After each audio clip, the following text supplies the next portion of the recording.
CP the artist back again with my friend Leslie. Good to see you. Long time no see. Good to see you too. How Oh you my been? gosh, it's been like so long.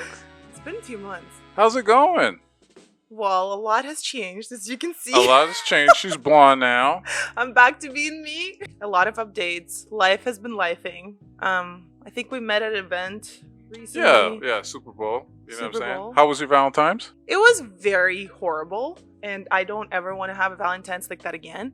My social media looked like it was really fun, but that was all a show, clearly, and we'll get into it because my Valentine's was not Valentine-y at all. How was your Valentine's? Oh, I was home hating, and I liked it. I liked it hating. One thing I've found out about women and men during Valentine's Day is that they are so very uncreative. It's like every freaking body had chocolate, rose petals, wine. I was like, God dang, if I gotta keep on seeing this. Oh, and the hand pictures. The hand pictures. Are you right? talking to me now? You see, you thought I was talking about you, but I was talking about a bunch of people, and it was like, and you caught the stray. But my thing was like if you're gonna just show the hands, then just leave that married man alone. You know, that was my thing. The man that I posted is not married. He's not my man. He was a fling at some point, but now we're just very good friends. And we actually had dinner on Tuesday because we had Galentine's. And he FaceTimed me and he was like, "Oh, you're looking really good. Let's go get a drink." And so I said, "Let's go get a drink," because now this whole thing is just picking up. Now I have cute pictures to post as if I'm on a dinner with someone. And I was like, let me just spin the block with this whole social media thing. So we went to this beautiful steakhouse and we were at the bar. So we had a few drinks and I actually was seen by someone that I know. And the man walked up to me later, like 2 days later, and he said, "Oh, who was your little date?" And I was like, "That's not a little date. That's, because the guy was very much like bling bling, was dressed really nice. Just, the stereotypical Lesia type." The F boy. The F boy. drug. Well, Anyway, we're not going to get into that because right. I don't think it's related to that. I but want people to understand this, right? Leslie to me is like my little sister / almost daughter. Actually, yeah, I did the math. Yeah, you could be my daughter. And our relationship is basically we get together and we talk about social things, and we love to talk about relationships, especially dating in Atlanta and so forth and so on. From my perspective and her perspective, it's always enjoyment for us to give to you. Now, Leslie, your dating life has changed, but not for the better. If we're going to be honest, not for the better. And mine neither. I will say this. I am still a bachelor, still looking for Miss Right. So, in your pursuit of looking for Mr. Right, Leslie, what's been the obstacles for you in Metro Atlanta in dating? So, I think the obstacles, and I can speak for myself because I think at the end of the day, it's going to be going back to me versus the other person because I pick them and I choose them. And every time, you know how that goes. I'll send you the profile and you'd be like, "Come on now, open up your eyes. Don't you see the red flags? They're all over." And to me, they're just the greenest flags in the world, right? And it's funny how other people can see it, but I can't see it because I'm very much like both sides of extreme. I either don't talk to anyone at all or I go all in and I'm fully in, like fully immersed. A week goes by and I'm like, this is the man of my dreams. This is it. Pink sunglasses. This is just the best person I've ever met in my life. And then they just start showing their real face, or they probably, now my glasses just fall off and I see who they actually are. And I think that's been the biggest obstacle for me. I've been jumping so quick into all those relationships, whatever you call them, situations. How quick was your last relationship? I need to know. That was so. We met on a Friday, and he got my number, and then I played it off. I was like, "Yeah, right. You're gonna get my number, and you're just not gonna call me, whatever." I played it off. This man actually followed up on his words, called me back on Saturday, and he said, "I want to take you to dinner." Why wouldn't he not call you? Like, you're a very attractive woman. So why wouldn't he not call you? Because the practice in Atlanta usually is that they go around the establishment where we at and they get a bunch of numbers, right? So Okay. it's a pick and choose of who they're gonna call, whoever is probably sticking out the most, or I don't know what's the who gets the call. You know what's crazy? I told you about a girl. We went to a Super Bowl party, and I got a girl's number. After I got her number, even though there was a lot of beautiful women in there, that was it. Because I didn't want to look like I was thirsty. That's why I Right. left. I left after halftime. I was like, there was no point. But there was a lot of gorgeous women. Yeah, and I always pay attention to that. So after he got my number, he texted. Well, and I told him that in his face. I said, "Yeah, I know how this works. It is what it is. If I don't hear from you, don't expect me ever to respond to you because I can not be bothered." So he calls me and then he asks where I want to go, and he just wanted to make sure it's the place where I want to be. Um, and then he said, "Well, I'm gonna come pick you up at 7 p.m. Just be ready." So we go on this date. We ended up going to Cheetah because I haven't been to Cheetah in so long. I was like, you know what? Let's go. And I don't like going to places where For our international audiences, that's a strip club here in Atlanta. strip club in Atlanta. But it's really cool. Like it has a really good food there. And I will tell you a little secret. So now all my secrets are gonna be out. I don't like going on first dates to places where I go to very often with my girlfriends or with my friends, where people know me, where the owners know me. I don't want to be seen with a person that I'm not sure about. First date gotta go somewhere where it's just, where I don't know no one. So we went to Cheetah. It was really fun. And then we went to Knife, I think, in the evening. And then we got a few drinks. And the night was going so well that at the end of the night, he literally looked at me and he said, "I'm not ready to let you go yet." So I was like, listen, me neither. At that point, you can reach for your drink. So at that point, I'm just sitting there. I was like, honestly, this has been so fun and this is so cool and let's just go. So long story short, we ended up spending 24 hours together. And it was such a beautiful night. It was just like as if we both came together and it was the right place and time for both of us to be because we were in that headspace. And things just started picking up so quick to the point where I'm not sharing you, he's saying I'm not sharing you either, and it's just we're seeing each other almost every day, we're texting, we're talking. It's just this flame that was sparkling all over. And I literally told everyone, flame that was sparkling. Right, flame as fast as the fire starts. At this point, Leslie here was radio silence with me. I don't she disappeared with off the everyone. Yeah. No one knew where I was. Yeah, and you know what? I was like, I know what's going on. Go ahead, continue. And you know what's crazy though? It was a week in, and at that point in my head, this is my man. This is my man. At that point, this is the God-given, just the dream that I've wanted always. Like, this was it. In my head, this was just the end of it all. And then I had to take a trip to LA. So I had to go there for work for about a week. And so I was gone from here for a week. And mind you, this person was texting me every day, FaceTiming me, like he was just making sure I'm fine. And then his car breaks down. And then I say, listen, your car do you have? He has an Audi A7 or something. I don't want to give out too much. I don't know if he still drives it or not. But anyway, so I'm in LA, he's here, and I literally say, I was like, listen, your car broke down, take mine. And and this is where the things just they started picking up big time. So I come back from LA. He was supposed to pick me up from the airport. Obviously, he didn't have a car, so he didn't pick me up. Anyways, I saw him the next day. We spent the night together. We went for little dinner. It was just, everything was so amazing. I'm still in this whole La La Land. And then I said, listen, you still don't have a car? Just take my car. So he had a car for the whole day. And that's where things started happening, because all of a sudden he calls me and says, hey, I'm going to bring the car back. And then he says, actually, I just got the tickets to the game. So I'm like, cool, you gonna go to the game? And he's like, yeah, my friend just canceled, so do you want to come to the game with me? And I'm like, sure, let me get ready. And he's like, 30 minutes in, he goes, oh, I don't think you're gonna be ready on time, so I'm just gonna go. And he literally goes to the game, the Hawks game. I'm like, this is very interesting. Mind you, I'm very tired. I'm like, I'm just not gonna assume, whatever.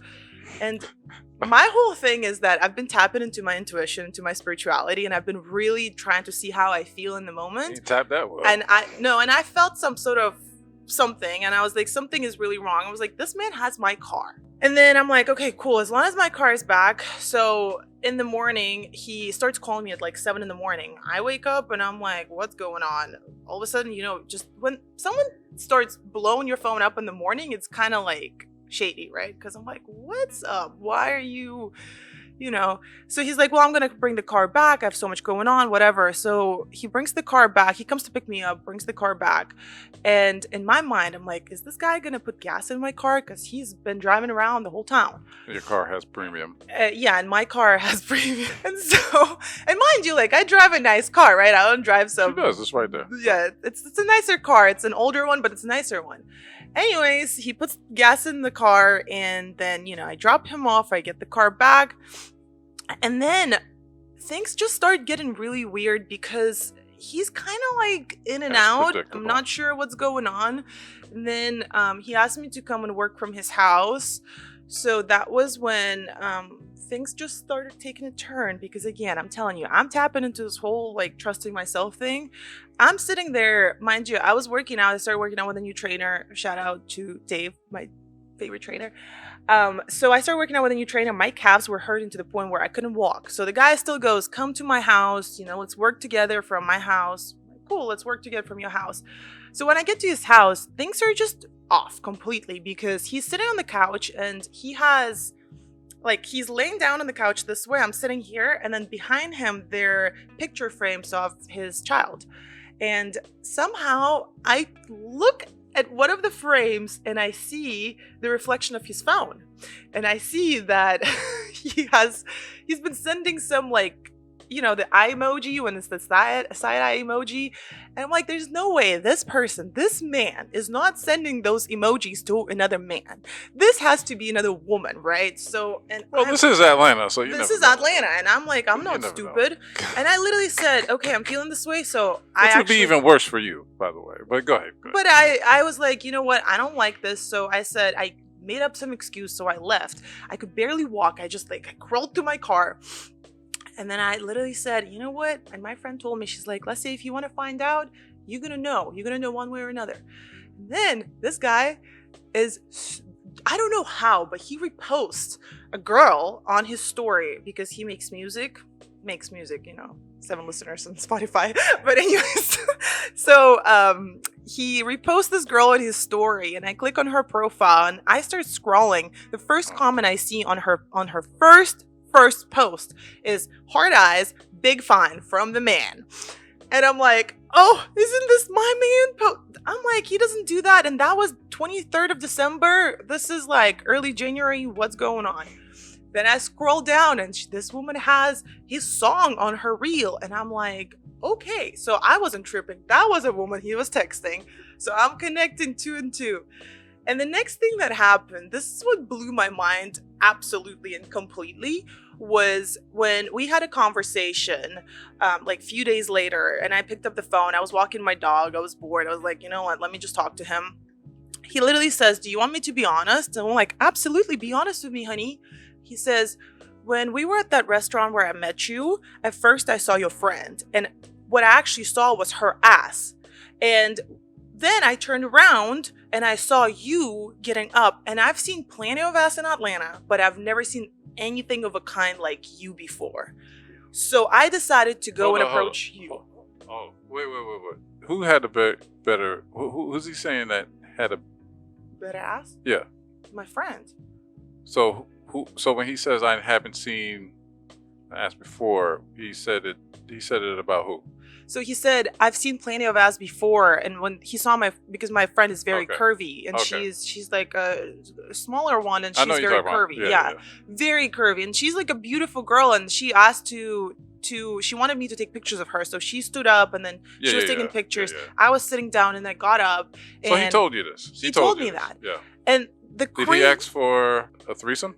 No. So his excuse, when I said, I was like, trust me, he was going to ask for that. I don't know what he was asking for, but when he said that, it just, everything inside of me, I was like, oh my God, this is actually disgusting. It's like, it's one thing to think it, right? Men, listen, you can think it all you want. There's nothing wrong with that. But when you speak like that to someone who you're trying to court or approach or date, it just my ears were bleeding from hearing that because it's also my best friend. Who are you talking about? And I had to break it to you. He was asking for a threesome. probably, but You definitely, you know what he 100%. He was definitely. you Looking know for what a his threesome. excuse was? This was the worst part where he was like, well, if I really wanted to talk to her, I would have said something to her. It would have been more fucked up if you went to the bathroom and then I talked to her, but I didn't say anything to her. I talked to you and I continue talking to you. And I'm like, honey, none of this matters. So then man goes silent for about a week, and then he texts me at 11:40 p.m. a week later saying, I'm at the spot right next to my house, WID. And I was like, the audacity. So I responded, and we had a whole like back and forth going on. And he said, I have so much going on in my life and you're nowhere near to be found. You're not checking in on me. And I was like, hold up. The 11:40 p.m. text did not say, hey, Lesia, I need your support system right now. It says WYD. I'm right next to your house. That means that I want to fuck you right now. So where are you? And I was like, this man is just full of shit. This segment is going to be called F-Boy Chronicles. Chronicles. And then literally nothing worked out because I've stated very clearly to this person and I called him out on the girl, and he was like, oh, why are you like lurking around who I'm talking to? I'm like, dude, honestly, irrelevant. Doesn't matter. So my question is, and that was 17 minutes of our show. My question is, how long, like from beginning to the end, how long was this span of time? It's 3 weeks. That's what I'm saying. It was 3 weeks, and that's what I said. It's my fault for jumping in. Like, I've got nothing else going on in my life, and I have a lot going on in my life apart from that. So, ladies and gentlemen, this is why you don't do like me. I tried to school her. She has a therapist that does most of the work, but CP the artist tried to school her. Okay, I'm sorry to hear all that. Well, I think what it was the Valentine's Day. So that's what got me the most because I've expressed... Was he the Valentine's Day guy? No. Oh, okay. And that's why I posted the whole thing on Instagram, right? The whole shit show happened not because the day before Valentine's Day, I'm sitting at the dinner and he's texting me, he's like, good morning, and saying some irrelevant stuff. And I said something about... He said, how's today? And I was like, I'm more concerned about tomorrow. And he's like, what's tomorrow? And I'm like, what's tomorrow? And tomorrow is the Valentine's Day. And so I start responding, and he just starts blowing up my phone asking, like, what are you talking about? And I said, Valentine's Day. He liked literally put this on my message. And I've never heard from this man again, but I do know that he was watching my stories. So just me being me and me being blonde toxic Lesia, I literally say, hold up, guys. I'm not posting nothing today. I'm going to post the whole thing tomorrow because he just needs to be put back at his place. But the reality was that I just had to feel better about it. Well, let me ask you something. All right, let's segue to this, right? Okay, so for ladies and gentlemen, I got to ask you, Leslie. You are looking for marriage and the kids, or is that what you're looking for in your future? Yeah. Okay. Now, what characteristics of that man said marriage and kids? I really need to know that. So he does have a child, and he is... What does that have? No, because the way that he is a really good dad. So I'll tell you that because it's very much on the schedule how he is about... Salute to him, man. No, it's true. And he was very, like, in the beginning, he was a very much, like, what do you need? How can I help? He was around me to the point where I was like, well, this could be my support system too, because I can't be doing everything on my own.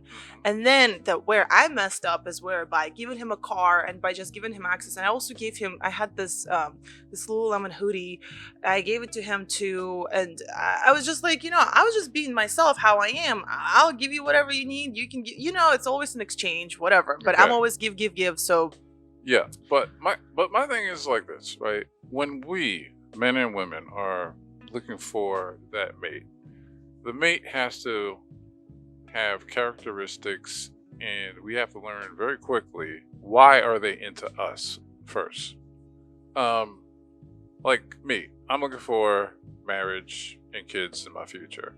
So I don't live the F-boy lifestyle, I guess I would say, where it's like, okay, I date with intentions. I think the thing is, it's like this learning experience that we could say, is that when we meet people, it's about kind of knowing what their intentions is as quickly as possible, Right. so we could avoid, and this happens to guys too, right? Where, we get into something that wasn't ideal for us. You know what I'm saying? It was just, what happens happens. Mhm. You know what I'm saying? So I think, like, if we're gonna use, what was the, well, I should ask you this, right? Going forward, what is your learning experience from this? Well, number one, don't jump into things that quick, because I tend to be carried away with a lot of things. This is just not the first person. And I was reading this book today, and it really said this amazing thing about the pendant that's moving like on the clock. So once you put the pendant to one extreme, it's going to bounce right back to another extreme. The only way that you can stop the pendant is by letting go. And so it's going to go back to zero, and it's going to go, when it goes to 30 degrees, it's going to go back to 30 degrees again. See, my problem is that I go one extreme, I don't talk to no one, then I go to another extreme where I just choke that person with my entire existence. And no man wants that. No woman wants that. It's too much, Absolutely. right? So, and that's where it's my thing to step back and say, chill out. You can't. First of all, you cannot be spending 24 hours on a first date. That's just an absolute no-no. Like, it's an hour or two, limit the text messages, let the time unfold properly, right? Instead of just being like, woo. And I think But as soon as you went to Cheetah, it was on. Oh yeah, no. But I think Cheetah, it was on. You see, the thing with me was also what he did give me though. One thing that I really appreciate about him is he was following up on his words. He would say something and he would actually do it. He would say, "I'm gonna call you back," and he would call me back. That's the game we play, though. I know, but remember how last episode I said what I want is someone who is actions over words and who's gonna follow up on his words. Gotcha. So I feel like I was missing it so much that when I found that, that's what I just went all in, because I was like, oh, this was the most important thing. So I had to fulfill myself with that and know that men are not always just saying and not doing, right? Yeah. So that was a beautiful thing that he gave me. I mean, he really made me feel loved for the first week or so, for the first 2 weeks. And I know it sounds funny, but it is something that I was really missing, because there was a lot that was going on in my life. Yeah. October, November, December. Yeah. And so he was just there at the right time, the right place. And then obviously, like, one thing I also learned is that I cannot date men who smoke a lot of weed, because I felt so unheard that it was insane. Like, I was and I like to talk. I like to just, my communication is the most important thing to me. I need to just talk. Yeah. And I'm talking and he's just not responding. And I'm like, cool. Sounds good. And